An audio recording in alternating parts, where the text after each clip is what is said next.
evening, everyone. This is a meeting of the Board of Trustees, Instructional Committee meeting. Present is Elisa Oliveros, Frank Castillo, myself, Javier Montemayor. Today is Tuesday, August 10th, 2021, and we are present at the Student Activity Complex, room number 2 at 5208 Santa Claudia Lane in Laredo, Texas. The time is 6:03. I'd ask everyone to rise for the Pledge of Allegiance and Texas Pledge.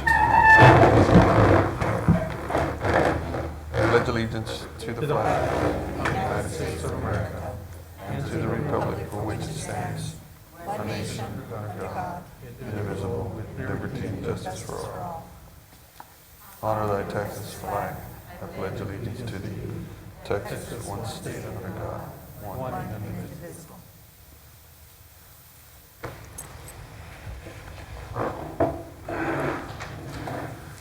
All right.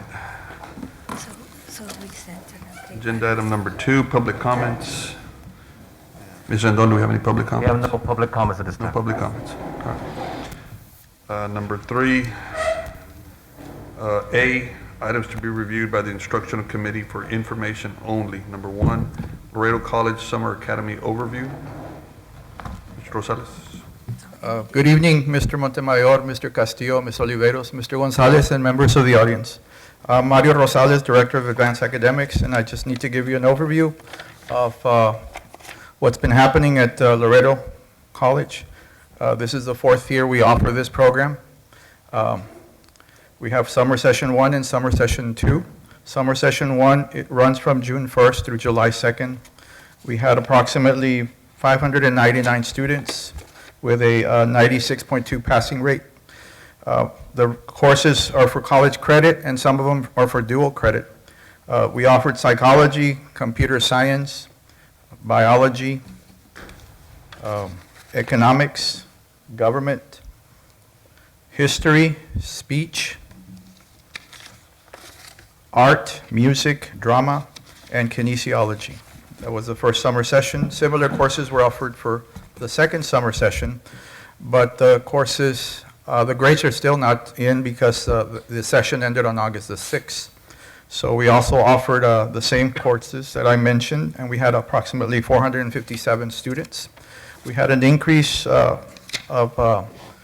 close to 500 students from last year because of what happened with COVID. So last year we only had 531 students. This year we had 1,056. So just to give you an idea, for summer session 1, 599 students, 96.2% passing rate. In summer session 2, we have 457 students who are waiting for their grades. So that's approximately 3,240 college hours that these students have earned or will earn. And the district is saving approximately about $285,000 because Laredo College has the agreement with United that they pretty much take care of the tuition and we just take care of the textbooks. In the past, we would also take care of transportation, but that hasn't been the case because it's virtual. Thank you. Thank you. Any questions for Mr. Rosales? Thank you, sir. Thank you. Number 3A, number 2, overview of TEA Public Health Guidance issued August the 5th, 2021. Evening, Mr. Montemayor and members of the board, Mr. Gonzalez, and members of the audience. Last Thursday at 3 p.m., our Commissioner of Education came on a Zoom meeting and advised us of new public health guidance, which you've probably heard a lot about.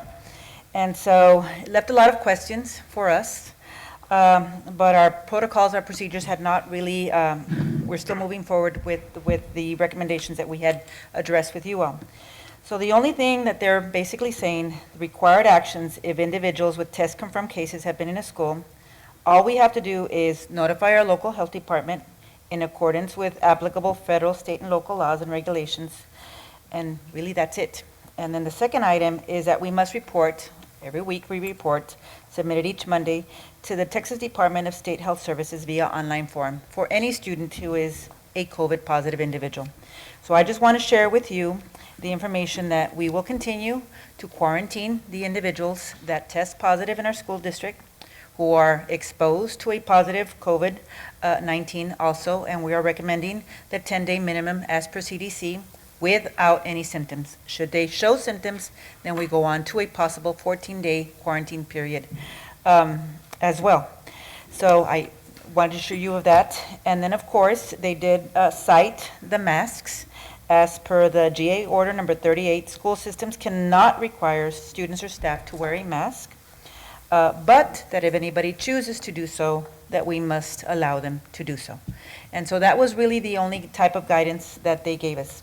Ms. Lessa is going to present, and I think that we found not necessarily a solution to some of the calls that you have been getting with regards to parents who still do not want to bring their children to school, right? And what the proposed language is for remote conferencing, which is a new term now that they're saying, remote conferencing equates to virtual instruction, right? And so there's only 3 areas that you can provide remote conferencing for. And this is for a minimum period or a maximum period of 20 days for the entire school year, unless there's additional waivers that we would submit to the state, which we are prepared to do so, for student, by each individual student, on 3 situations. And Ms. Lessa will elaborate on each one, but just to put it in perspective, we can do remote conferencing for individuals who we require to send home for a quarantine period. We can also, those individuals who test positive as well, we can offer that remote conferencing, again, for a 20-day period, an additional time, if the waiver is approved. And the last piece that I would like to share with you is that if a student's circumstances meet one of the following criteria, the student's temporary medical condition is documented by a physician licensed to practice in the United States. The documentation must include a statement from the physician that the student is to remain confined to their home or to a hospital. And that's also a 20-day window. I know that Lisa and Ms. Sonia have created some forms for us that we are going to utilize and give those parents the opportunity, should they get a doctor's notice or doctor's note, basically saying that their children must be confined, and we will, I guess, analyze and review for the term of the period that they are recommending for the child to be offered remote conferencing, all right? So I know Emma has a whole other presentation with regards to how we're going to provide the remote conferencing, and it's yes. Okay, quick question. So that is, you're saying we're allowed to do it, in other words, we're going to get ADA funds for it? Okay. You'll get ADA funds for the 20-day period or until that waiver is extended and approved by TEA. So it's very, we have to be assured that we are submitting that paperwork to the state in a timely fashion so that we can continue to, of course, generate our funding, so that we continue to offer those services, for our students as well. So in an effort to comply with the reporting requirement, our teachers and our administrators would need to ask the child if they are positive. Wasn't that a prohibition at one point? Even inquiring from the student if they're positive or? Not necessarily positive, sir, because we still offer Binex. It's the vaccination component Okay. that is, that we should not have That asked. we cannot But be. we have it in our intake form, because if they are vaccinated, if a child is eligible, 12 and up, and they were exposed to a COVID positive, and if they were vaccinated and they're not showing any symptoms, then they don't have to necessarily quarantine. That's under TEA guidance? Yes, sir.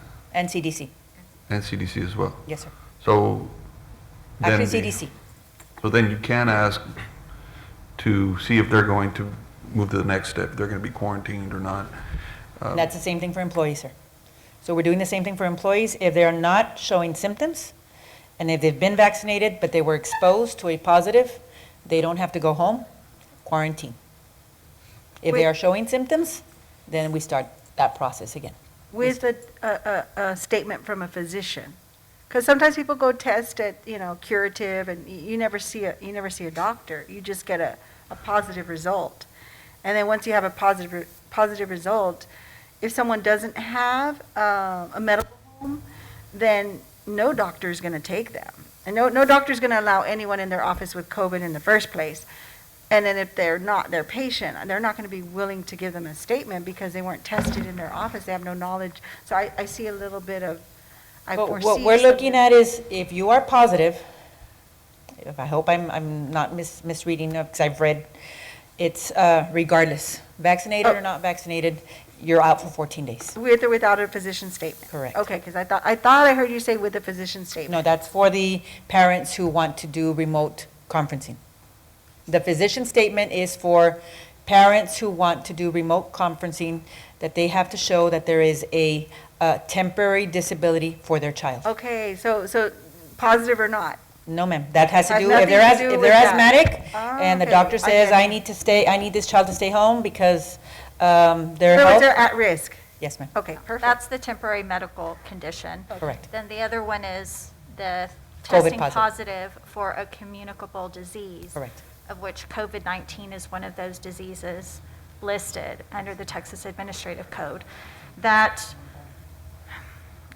note from a U.S. physician is not attached Okay, to that. awesome. Yeah, Okay, it's separate. good, It's good. two different Separate. things. Okay. So Okay. it would be for 20 days only, Instructional. even with a physician's order to stay home. We would have to analyze that, sir, because if the physician says 60 days, the ADA is only 20 days, so we would have to submit waivers, and so we have not gotten direction from TEA with regards to, do I have to bring the waivers to the board first? Okay. Do I submit to the state? We have not gotten any direction with regards to that. So at this point, we don't know what the waiver detail is going to be. I see. Is it a board approved? Is it just administrative approval? Is it TEA approved?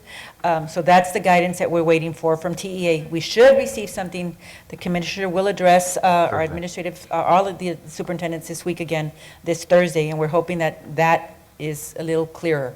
And so they can technically put 60, but what we're telling parents in our forms and our documents is that, you know, we will evaluate it at the 20-day mark to see if we can extend this. Let me ask you, and I appreciate all your hard work and everybody's on the staff doing this great work, but I do have a hypothetical, Okay. as you probably would imagine. What about families, two students, they're both school district students, and one of them tests positive?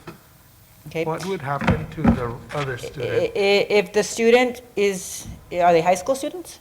Vaccinated or not vaccinated? Let's just say middle school, high school. Okay, so if the high school student was vaccinated and it's an under 12-year-old, the high school student was positive and the middle school was not vaccinated, he has to stay home.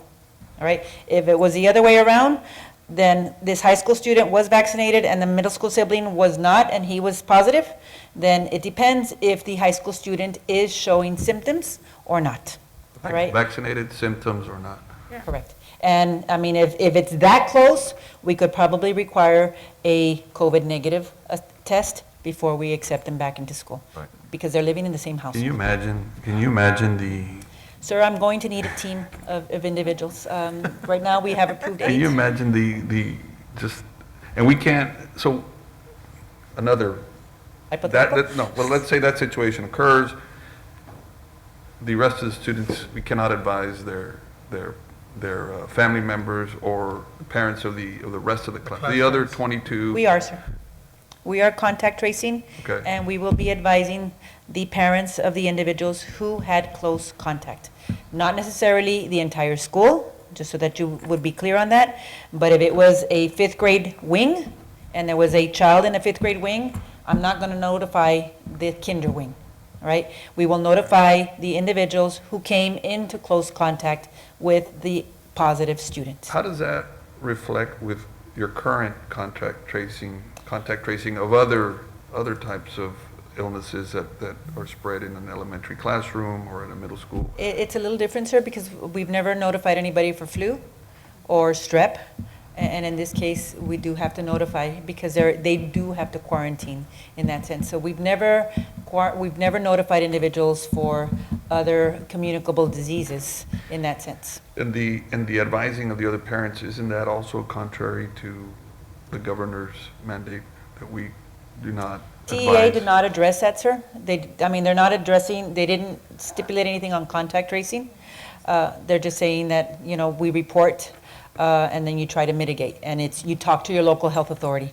And so the local health authority is trying to mitigate, so we're advising, our protocols and our procedures are to mitigate that situation, and hopefully by quarantining all of the individuals, hopefully we can diminish the spread of this virus. At no time have we been directed not to contact the parents, when somebody is, COVID, I understood that was part of the, Now, and just so you know, they all know the public health guidance, we just got this last Thursday. yeah. So this is And they something we change worked all the on time, so quickly. it's, It may change Thursday again, sir. yeah, it may change tomorrow again. Thursday. So- I think we ought to invite TEA to come out of their homes, I agree, sir. come with us on the first week of school and have them sit in an elementary cafeteria Absolutely, sir. and have lunch with all our students and, We Let's can see how- invite the governor. yeah, to and the come. governor, Breakfast with our students. let them, In a let them cafeteria feel the apprehension and the excitement about educating our kids that's going on lately, so. Yeah. Again, I don't have all the answers, sir, but we are working through each and every scenario, trying to guide our campus administrators as best as possible. I understand. I think y'all are doing an excellent job at, we've. Appreciate it. We Thank have you. a plan, and that's a good thing. Good evening, Mr. Montemayor, Mr. Castillo, Ms. Flores Oliveros, Mr. Gonzalez, and members of the audience. We do have a plan. It's not perfect. It's a working plan. I think we're trying to anticipate everything that we can possibly have. Of course, this is a human enterprise, so anything can and will happen, right? So we do have, it's for remote conferencing for temporary medical conditions, and in red, it does say that it is subject to change based on any legislative decisions. We wrote this plan with the parents in mind, so you're going to see a lot of the FAQs. We don't have it in Spanish yet. We're working on that one, but just so that you know. So this is the information that Ms. Rendon just provided, that we can, during the exclusion period, which is what they're calling when they're not on campus, they must meet two requirements. The first, that the student is unable to attend school because of a temporary medical condition, and the total amount of days must not be more than 20 in the school year unless there is a waiver. And then an additional condition must be met, and you'll see 1, 2, and 3 right in the middle of the page. There is a student's temporary medical condition documented by a physician licensed to practice in the United States, and the document must include a statement that says that the student is to remain confined in their home or in the hospital. Or, these are ors, or the student has a positive test result for a communicable condition, and I know Ms. Rendon talked about those. The link there shares all of the conditions that the state approves, COVID being one of them.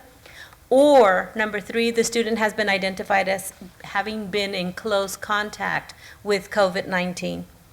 Now, because they talk a lot about the 20 days, we know that we have a homebound program. So that's what you see the note on the bottom. Remote conferencing is not homebound instruction, okay? Although the minimum number of 4 weeks or 20 days is also required for homebound instruction, services require a teacher to provide face-to-face instruction at the home for 1 hour daily, on a daily basis. And these services must be determined by either a 504 committee or an ARD committee. So when we talk about strictly remote conferencing, it is not the same as homebound instruction. So we added this because this was our welcome back to the parents.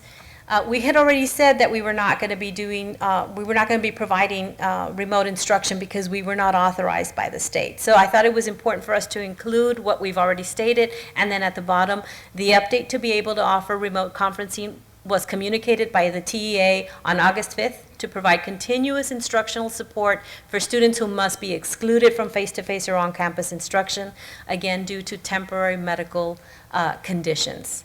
So we're trying not to confuse parents because we've already provided this information. Now we're just making that clarification. Here we started with frequently asked questions. We're explaining what remote conferencing is, and there are some stipulations to remote conferencing. It must be synchronous. It must be face-to-face. The teacher is on the remote device, and so is the student. It must be the teacher that's providing the remote conferencing cannot be providing on-campus face-to-face instruction. So we're going to have two individuals to make sure that we are separating that. So you're going to have a remote teacher for all the remote kids? That's our plan, yeah, Okay. to have our remote, they will be on campus. And you'll see that when we go through the slide of That what are per the subject- requirements. Per subject, or? No, No. no, it's going to be a remote conferencing teacher, and then we're going to, at the middle school and high school, becomes a little bit more difficult, but we will have those teachers either come in for the blocks of time or share the lessons, pre-record it with the teacher to be able to facilitate. So at the middle school and high school, it'll be more of a facilitator because of the different content areas that are taught. At the elementary, since everything is mostly self-contained, it'll be one teacher providing the instruction. Okay. What requirements are there for my child to receive? Those are the same requirements that I just went through right now, the 2 conditions that must be met plus one of the 3. Will my child be marked present? Well, in order for the child to be marked present, they must attend a minimum of 5 hours of remote synchronous instruction. That means on camera with the teacher each school day for grades kinder and up, and 3 hours of remote instruction for pre-K. They must actively participate with the instructor providing the instruction, given that it may not be a teacher of record, since teachers may not provide remote if they are providing face-to-face on-campus instruction. They must submit all of the assignments that are required. They must have the camera on at all times during instruction, and they must be present when we call attendance. And for elementary, it's at 8:45, middle school 9:30, and high school 10:15. So those are the general, and then we've got more specific. If the child cannot comply, they're simply marked absent. It's an excused absence because we do have a medical reason. How will the instructors be selected? And this is what we're working on with human resources, looking at staffing, looking at our numbers. We're going to first determine the number of students that qualify for these services, and then select the teachers from multiple locations to provide remote conferencing for students. Therefore, your child's teacher may not be from the school your child is registered to attend. So we're being very transparent with the parents. This will not affect your child's registration, and when the temporary exclusion period is complete, the child will return to the school and the teacher he or she was enrolled in prior to the remote conferencing. So this is going to be like a temporary situation, and that remote conferencing teacher will be handling the grades while they're enrolled in the remote conferencing. Will they earn grades? Yes, absolutely. They're going to be earning grades. We're providing the instruction. We'll be providing the assignments through Google Classroom, so we will be picking up grades. If the child is too sick to participate, again, it's an absence, it's an excused absence, and we will also have, in our grading guidelines, we also have mechanisms for the children to make up their work when they feel better. So that we're not removing, we're continuing with that. If the child has a medical condition that requires additional exclusion from school, how can the extra time be approved? And that's what Ms. Rendon referred to as the waiver.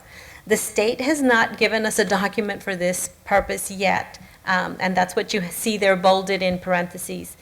However, as soon as we have that, we will be submitting the waiver request and inform parents if the state approved or denied the request. If the state denies the request, then the student must report back to on-campus instruction or risk being withdrawn from the campus or the district. If they have a medical condition that increases in severity, then that's where we will recommend 504 or special ed, and we will recommend the homebound process so that the child does not lose out on instruction. Number 10, will my child be able to participate in campus UIL sports band or other extracurricular activities? The answer is no, because they're confined either to their home or to a hospital. They cannot come to the campus to participate on anything else, or in anything else, I'm sorry. If the child is registered for PM pre-K, can they attend PM sessions? The answer is no, because we're confined to that hour of taking attendance. So we will have all pre-K remote conferencing in the morning only for the 3 hours. Will we provide Wi-Fi or a Chromebook? Now, this is going to be a very transient, very revolving door situation, so it is going to be very difficult for us to be able to track those Wi-Fi devices. Of course, we will work with the campus and we'll see if they're concentrated in an area, maybe we can put a bus there, but handing out Wi-Fi devices is not going to be something that we're going to be able to do at present time. Another thing is we do not know how many students we're talking about yet until we start getting the information from the parents. However, we do provide a Chromebook or an iPad for every student, depending on the grade level they are in, and so they will be able to use the device while they're participating in remote conferencing. So what is the process? We're in the process right now of creating some fillable forms. We've got them from our legal counsel. We're looking at that. We are thinking that they're going to have to take these forms to the campus because we do need that physician statement if it's for something other than COVID positive or COVID exposure. So that would probably be the only way that we can track that. And then at the campus, we will devise a system for them to be gathering that information electronically so that we can make sure we're making adjustments to instruction, to teachers, to the whole process. We do have here linked the remote conferencing forms, and they're very basic. They request the demographics for them to tell us if it's temporary medical, if it's COVID positive, or if it's COVID exposure. And then we're also recording how many times they have requested this. Because for COVID exposure, it's 10 days. And if they have multiple, it still cannot be more than the 20. That is what the state is stipulating right now. So how will we be selecting the teachers? Well, we're looking at the enrollment, and we're looking at where we have +1, +2 teachers. Teachers will remain on their campus. They will be teaching these remote conferencing sessions from their classroom. And when they're done with that section, they will be assisting other teachers with, remember, we still have House Bill 4545 with the accelerated instruction, and we still have, multiple things that they can still help us with. They will be provided a planning period, but we will require their services after they're completing their remote conferencing. Again, we're also considering buying out conference periods from teachers so that we can have enough teachers. We also are planning to include students that are in specialized units. And it's just important to note that we're going to be assigning teachers from different campuses. So parents need to understand that. And of course, we'll continue to explain that. The designated teachers, again, will provide the direct synchronous instruction, no less than 35 minutes per content area. However, they must be on camera throughout the whole 5 hours if they're kinder and up, or throughout the whole 3 hours. And then here we broke it down by elementary school. Here's a sample schedule. We would begin at 8 o'clock. We would finish at 1. We do have a break in between. We can manage and move that break. We're just trying to keep to those 5 hours. We're also trying to keep to an elementary focusing on the reading, language arts, and the math. And then, of course, social studies will have embedded reading, and science will have embedded math activities. And then we're just stating here that the parents need to assist us and make sure that there's a dedicated section of the house where the student will be learning from, so that we remove as many distractors as we possibly can. And then we're also letting the parents know that it's like if they're in a classroom, so we're going to follow the student code of conduct, we're going to follow the classroom rules, all of that still applies. However, we'll be doing it on a remote setting. We have the same thing for middle school, adjusting just a little bit more because they're more specialized classes. We do have 7 blocks that we need to cover at middle school. And then we have high school, 5 blocks to cover within the 5 hours. They do start at 8:45, which is a little bit later. And then in bold, you'll see in the middle of the presentation that the grading guidelines will apply because this is for earning credits. Okay, so again, we're trying to be as flexible as we possibly can, but we need to keep it within a system so that we can make sure that we are monitoring all of the information that we must. We put in some provisions for Section 504. Dyslexia itinerant teachers will also provide the services, and for special ed, the ARD committees will come in and determine, what additional supports they need to have for the students who are in remote conferencing. And then to wrap it all up, we just kept all of the same health and safety protocols, so parents also have easy access to this. We will be working on the translation, and we will be meeting with our campus administrators tomorrow at 8 to provide all of this information. Don't know if there's any questions. I know I kind of flew through that. The only thing I kind of see it like going to STEP academies or, just, do you have a plan in place for advanced academics, GPA situations, weighted classes? Are those going to be treated with this teacher that you're hiring? They're going to understand that they have certain reporting requirements with these other students. And that's where we're working with, and we had already kind of discussed this with our high school principals, because we knew that those 10 days that they were out would affect their attendance before we knew that any of this was possible. So we had already talked about having lessons pre-recorded so that the students do have access to whatever courses they're taken and enrolled in, and then we can just facilitate those assignments, just kind of like what we do with STEP. It's a good analogy, so that we can make sure that the students are maintaining and earning their credits. We definitely do not want to hinder any of that. I don't have any questions. Any other questions? Just for the record, again, we found this information last Thursday, and I want to commend Curriculum Instruction, Ms. Lessa, and her staff for putting this together so quickly. All right. Thank you so much. So with that, we will adjourn the instructional committee meeting, and we'll move into the, I guess we need to get Mr.